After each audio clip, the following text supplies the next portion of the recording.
O caso do deputado bolsonarista Daniel Silveira, preso por agredir verbalmente e ameaçar ministros do Supremo Tribunal Federal, expôs uma falha grave e histórica dentro do Congresso Nacional. A Câmara e o Senado têm demorado a analisar casos de parlamentares nos seus respectivos conselhos de ética. Para usar uma gíria popular, dá para dizer que as casas legislativas contam com alguns esqueletos no armário. É o caso, por exemplo, da deputada Flor de Lis, do PSD do Rio de Janeiro, acusada de participar do complô que assassinou seu ex-marido. Ela nega o crime. Quem for que tenha cometido tal ato, eu quero justiça pelo que aconteceu ao meu marido. O Conselho de Ética, que voltou a se reunir virtualmente nesta terça-feira, abriu processo de cassação contra a deputada. Mesmo assim, Flor de Lis continua exercendo a função de parlamentar, mantendo seu gabinete em funcionamento e podendo, inclusive, indicar o pagamento de emendas por parte do governo federal. Eduardo Bolsonaro, filho do presidente, é outro que conta com representações no colegiado. Em 2019, em mais de uma ocasião, Eduardo Bolsonaro falou sobre a possibilidade de um novo AI-5. Se a esquerda radicalizar esse ponto, a gente vai precisar ter uma resposta. E uma resposta ela pode ser via um novo AI-5, pode ser via uma legislação aprovada através de um plebiscito, como ocorreu na Itália. Alguma resposta vai ter que ser dada. Todos os pedidos para que ele tivesse seu mandato cassado só começaram a ser apreciados nesta semana. Eduardo Bolsonaro nega qualquer irregularidade. O deputado Boca Aberta, do PROS do Paraná, até chegou a ser suspenso pelo Conselho por 6 meses em investigações de crimes de calúnia, difamação e injúria. O senhor recolha-se na sua ignorância, na sua insignificância, na sua pequenez. E a deputada está com problema de audição. Sugiro a ela fazer um exame no ouvido para dar uma limpada para escutar bem o que eu estou falando. Mas o parlamentar recorreu e seu requerimento ainda não foi apreciado.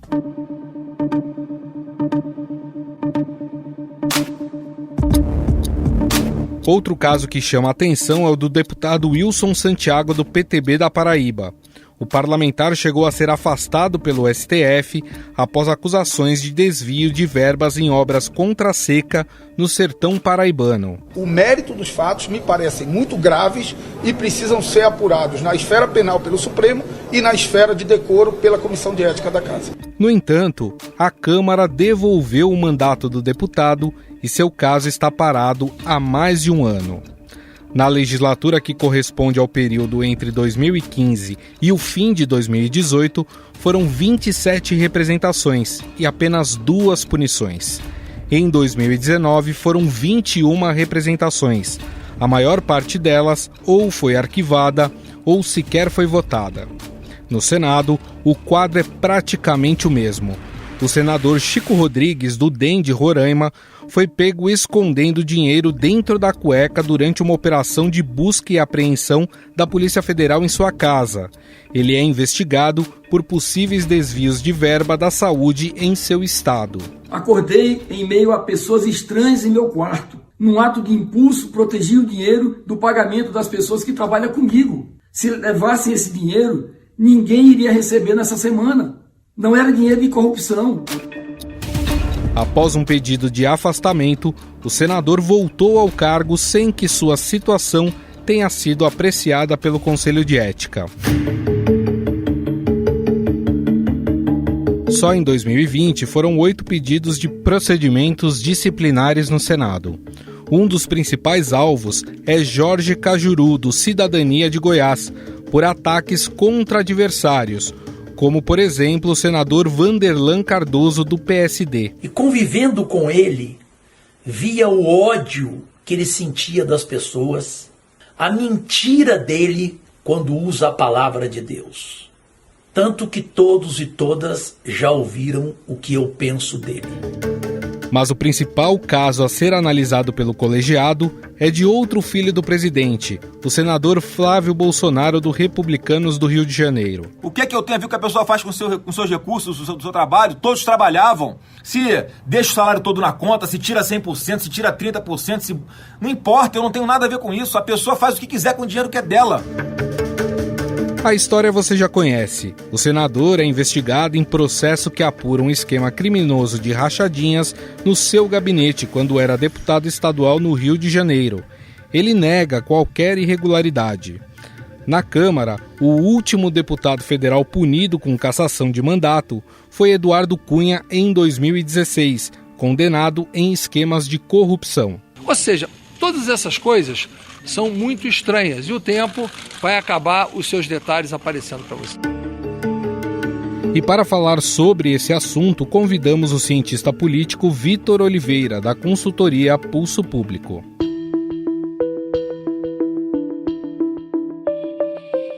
Tudo bem, Vitor? Tudo bom, Gustavo. Prazer falar contigo, com todos os ouvintes. Vitor, a Comissão de Ética retomou os trabalhos nessa semana. Com isso, os casos que precisariam ser vistos com mais urgência vão se arrastando. O que significa para a Câmara ter, por exemplo, um parlamentar como Flor de Lis ainda participando da vida legislativa? Primeiro que é um problema muito sério para a imagem do parlamento, e tudo que é um problema para a imagem do parlamento afeta também o sistema democrático de forma geral, né? Todas as instituições. Quando a gente tem uma pessoa cuja prisão, né, é decretada, o caso redundou até aqui no uso de uma tornozeleira eletrônica, ou seja, uma pessoa que já está sob uma grande suspeição e cujo processo criminal mesmo já está bastante avançado, né? No mínimo, independentemente de ser o caso da deputada Flor de Lis, que é um caso escabroso, né, um caso terrível, né, uma história muito difícil, inclusive, de entender, mas independentemente da comoção que o caso gera, né, o fato de ter alguém que enfrenta um processo com uma determinação judicial já tão avançada, né, fere a imagem do parlamento como uma casa de respeito de representantes que não só se dão respeito, mas também respeitam o próprio mandato, né, e acho que a dificuldade do parlamento de lidar com o julgamento dos seus pares é uma coisa crônica no Brasil, infelizmente. Você tem, inclusive, propostas para que, em vez de um conselho de ética, né, a gente lidasse com isso de outras formas. Mas, de toda forma, é um problema muito sério. Arranha a imagem do parlamento, prejudica a democracia e, por consequência, também prejudica a nossa capacidade de nos organizarmos, né, como sociedade em longo prazo. Tem um dado bem interessante que de 2015 a 2018, das 27 representações que tiveram no Conselho de Ética, somente 2 obtiveram punições. Em 2019, das 21 representações, a maioria foi arquivada. Dá para dizer que existe um certo corporativismo no Conselho de Ética? Ah, sim. Veja, não é uma questão exclusiva do legislativo, né? Se a gente pensar, por exemplo, que no judiciário a pena mais pesada é a aposentadoria compulsória, a gente percebe que essa questão do corporativismo, né, no julgamento dos pares é muito forte, né? Uma coisa enraizada na nossa cultura política, infelizmente, e também no desenho das instituições.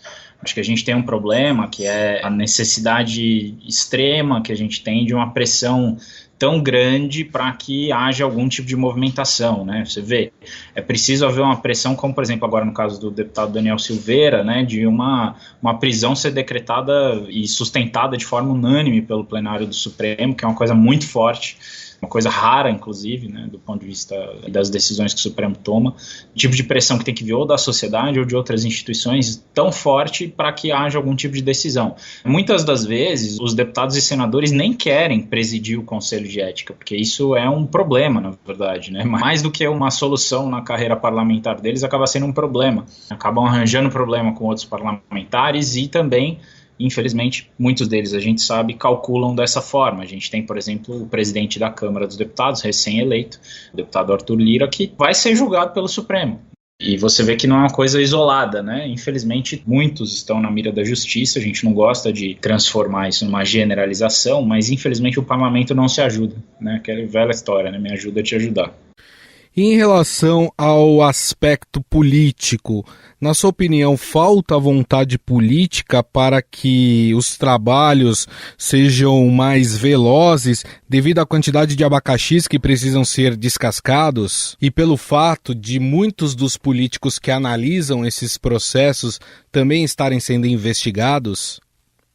Com certeza. Tem uma questão ali que eu acho que é necessário a gente separar. Uma coisa é preservar o livre exercício do mandato parlamentar, né? Então, assim, a questão do parlamento precisar, de alguma forma, apitar depois que a justiça condena, eu acho uma coisa relevante, porque a gente sabe que, especialmente, não apenas no Supremo, e agora com as revelações recentes sobre a Operação Lava Jato, mas a gente tem muitas informações e histórico de vezes em que a justiça, né, promotores e juízes, enfim, utilizaram politicamente dos seus poderes para, de alguma forma, ou se candidatar depois, ou ter algum tipo de impacto com relação ao livre funcionamento da democracia também, né? Então, assim, a gente tem que entender que não é só questão do corporativismo, mas a despeito dessa necessidade de fazer a defesa do livre exercício dos mandatos, a gente sabe que a impunidade é muito grande, que sim, existe um temor muito grande de vários deputados, senadores, não apenas, né? A gente tem também pessoas em outros poderes que também têm um receio muito grande do que vai acontecer depois e acabam se resguardando nessa defesa corporativa, né? Na defesa da corporação, do corpo, pelo menos legislativo como um todo,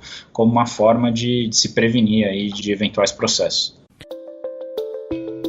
Nós conversamos com Vitor Oliveira, cientista político e diretor da consultoria Pulso Público.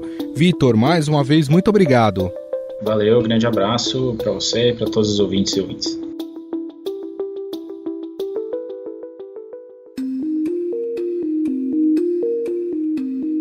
Ao invés de acelerar a apreciação dos casos existentes no Conselho de Ética, a Câmara dos Deputados resolveu ir na contramão. Uma proposta de emenda à Constituição quer ampliar os limites da imunidade parlamentar e impor um freio de arrumação em relação ao judiciário. De acordo com o texto, só será permitida a aplicação de medidas cautelares contra parlamentares, como o afastamento de um deputado após decisão da maioria do plenário do STF. E quem nos explica sobre essa PEC e como ela vem sendo construída é o repórter do Estadão em Brasília, Vinícius Valfré.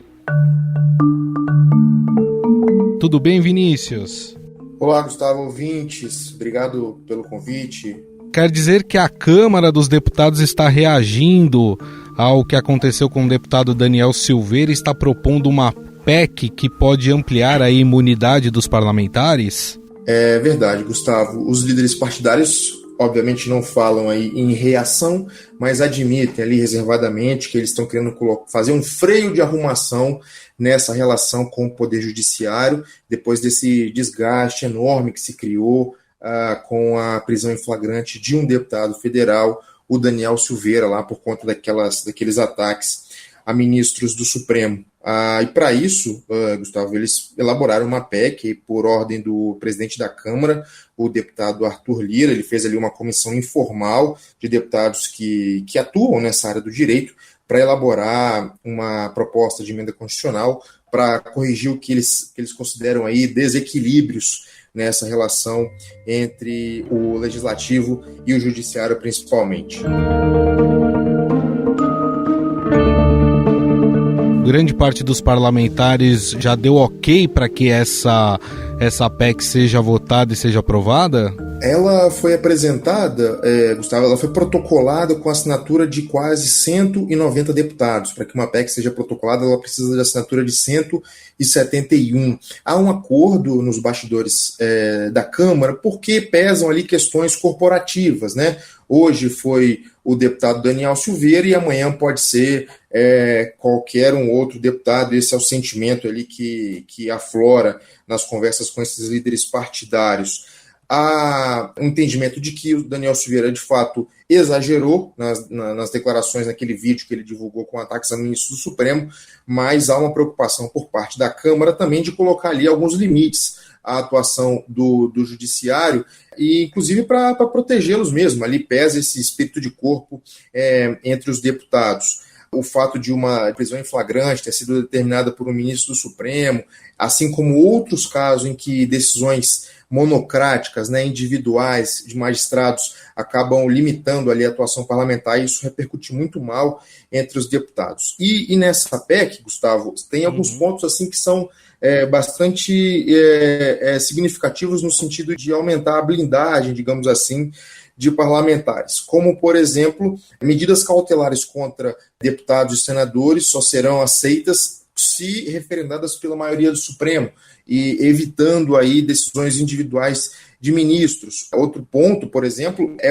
aquele que vai passar a exigir também que o plenário do Supremo dê aval para qualquer medida de busca e apreensão que é determinada por qualquer órgão do judiciário e aconteça dentro do Congresso ou em residência parlamentar. Há um incômodo também de deputados que, por exemplo, juízes de primeira instância ou de outras esferas do judiciário determinem essas medidas sem o aval do Supremo. Em outro ponto também bem polêmico dessa PEC, que foi apresentada nesta quarta-feira, é o que passa a custódia de um parlamentar preso em flagrante para a Comissão de Justiça da casa a qual ele pertence. Então, por exemplo, quando um deputado é preso em flagrante, não é o juiz, não é o magistrado que define se ele vai ficar preso em casa, se ele vai ficar preso na casa dele, ou se ele vai ficar preso numa unidade da polícia. Isso vai caber à Comissão de Constituição e Justiça da casa, se ele é deputado da Câmara, se ele é senador do Senado, definir onde ele fica até que o plenário mantenha ou não a ordem de prisão em flagrante que foi estabelecida pela Justiça. Isso é um ponto que tem já gerado bastante controvérsia aqui, bastante discussão, por conta dessa coisa de delegar a custódia de um parlamentar preso em flagrante para uma comissão, né, do colegiado a qual ele pertence ali. Bom, você citou o caso do deputado Daniel Silveira e parece que já há uma movimentação ali para aplicar uma pena mais branda para o deputado, é isso, Vinícius? É isso, Gustavo. A gente pode dizer, inclusive, que a preço de hoje, no Congresso Nacional, na Câmara dos Deputados, o deputado Daniel Silveira não deve ser punido com a cassação no Conselho de Ética.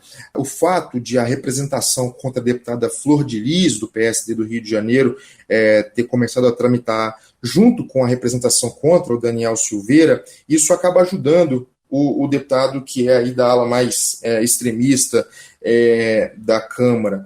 Isso porque os deputados têm feito o seguinte cálculo: com a representação da deputada Flor de Lis, o Conselho de Ética age ali de maneira dura, aplica a pena de cassação, e isso aí serviria como mais um argumento a favor para que uma pena mais branda seja aplicada ao deputado Daniel Silveira. Nesse momento que se discute uma pena de suspensão pelo período de 6 meses. Mas mesmo assim, esse processo no Conselho de Ética começou a tramitar ontem, deve durar aí mais alguns meses, no mínimo, se correr tudo muito rápido, no mínimo 2 meses, e com o passar do tempo, segundo deputados aí do Conselho de Ética, a tendência é que penas ainda mais brandas do que essa suspensão de 6 meses possam ser discutidas, porque há um entendimento de que o deputado pode ser solto, inclusive, por ordem do judiciário, e isso vai, inclusive, ajudar na situação dele aí junto aos pares. Sempre,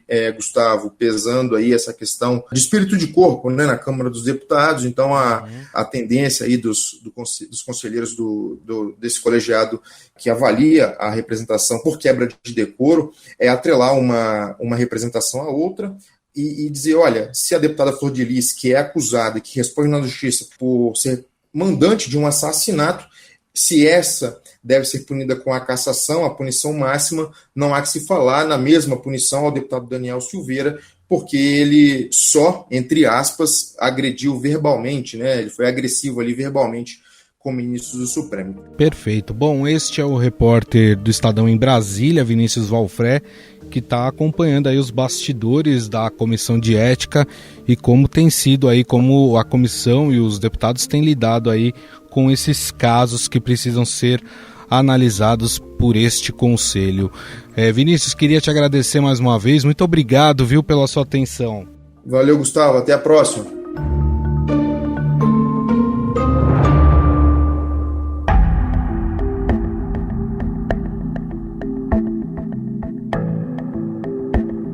Estadão Notícias. O Estadão Notícias desta quinta-feira vai ficando por aqui. Contou com a apresentação minha, Gustavo Lopes, produção de Bárbara Rubira e Ana Paula Niederauer e colaboração de Eric Matheus Neri e montagem de Carlos Amaral. O editor do Núcleo de Áudio do Estadão é Emanuel Bonfim e o diretor de jornalismo do Grupo Estado é João Fábio Caminuto. Mande seu comentário e sugestão para o nosso e-mail podcast@estadão.com.